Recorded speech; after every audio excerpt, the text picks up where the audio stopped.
عمرك قابلت حد بيقعد ساكت في وسط الناس؟ حد مش بيحب التجمعات وبيفضل يقعد لوحده؟ أكيد قلت عليه ده الانطوائي، شكله ممل، غريب، أو حتى مغرور. بس إيه رأيك لو قلتلك إن الشخص الانطوائي ده ممكن يكون أعمق وأذكى من ناس كتير حوالينا، وإن الهدوء اللي بيبان عليه بيخبي وراه عوالم كاملة من التفكير والتحليل والإبداع؟ أنا النهاردة هفكرك نظرتك تماماً عن الشخص الانطوائي، ويلا نبدأ الحكاية. إيه يعني شخصية انطوائية؟ الانطوائية مش مرض ولا ضعف ولا حاجة محتاجة تتصلح، هي ببساطة طريقة معينة في التعامل مع العالم. الانطوائي مش بيكره الناس، بس بيتعب جداً من الزحمة، من الكلام الكتير، من التفاصيل التافهة. الناس بتاخد طاقتهم من الحفلات والتجمعات، هو لأ، بياخد طاقته من العزلة والهدوء والتأمل. ممكن يقعد بالساعات مع كتاب أو فيلم أو حتى ساكت ومبسوط، وده مش معناه إنه حزين أو مكتئب، هو كده، دي راحته.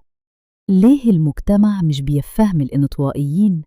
إحنا عايشين في عالم بيكافئ الصوت العالي، اللي بيتكلم كتير، اللي يقدر يسوق نفسه، اللي دايماً في الصورة. الانطوائي بقى هادئ، مش بيحب الظهور، ممكن يتكلم مرة واحدة بس الكلمة دي تضرب في الصميم. المشكلة إن الناس بتفهم هدوءه على إنه تكبر أو قلة ثقة أو برود، لكن في الحقيقة هو بيسمع أكتر ما بيتكلم، وبيفكر أكتر ما بيتفاعل، وعقله دايماً شغال حتى لو شكله ساكت. قوة الشخصية الانطوائية: الانطوائيين مش بس عاديين، دول مميزين جداً. في علماء، فنانين، مفكرين وكتاب كانوا انطوائيين، زي أينشتاين، بيل جيتس، إيما واتسون، وحتى دكتور أحمد خالد توفيق. ليه؟ لأنهم بيسيبوا المساحة لعقلهم يشتغل، بيتأملوا، بيركزوا، وبيفكروا بعمق. ومع إنهم ممكن ما يتكلموش كتير، لكن لما بيتكلموا بيكون عندهم حاجة تقيلة يقولوها، حاجة فعلاً تستحق السمع. هل الانطوائي محتاج يتغير؟ ناس كتير بيحاولوا يعالجوا الانطوائي، يخرجوه بالعافية، يدفعوه إنه يتكلم أكتر، يكون اجتماعي غصب عنه. بس السؤال هنا هو ليه لازم يتغير؟ ليه ما نقبلش الاختلاف بدل ما نحاول نمحيه؟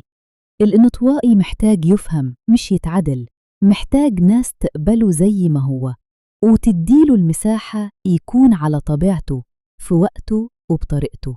ازاي نتعامل مع الشخصية الانطوائية؟ لو في حياتك شخص انطوائي، خليك صبور، وتضغطش عليه بالكلام أو بالخروج. اسأله: تحب نتكلم ولا تحب تقعد في هدوء؟ لو فتح لك قلبه، اسمعه كويس، لأنك كده واخد ثقة كبيرة جدا منه. ولو كنت أنت الانطوائي، صدقني مفيش حاجة غلط فيك، أنت مميز بطريقة هادية لكن قوية.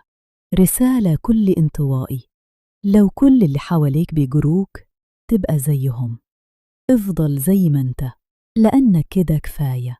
الهدوء مش ضعف، العزلة مش هروب، وقلة الكلام مش نقص.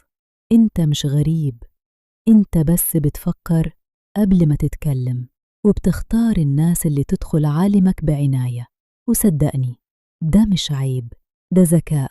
لو عجبك الفيديو، ما تنساش تعمل لايك وتشترك في القناة، واستناني في فيديوهات تانية عن علم النفس. سلام.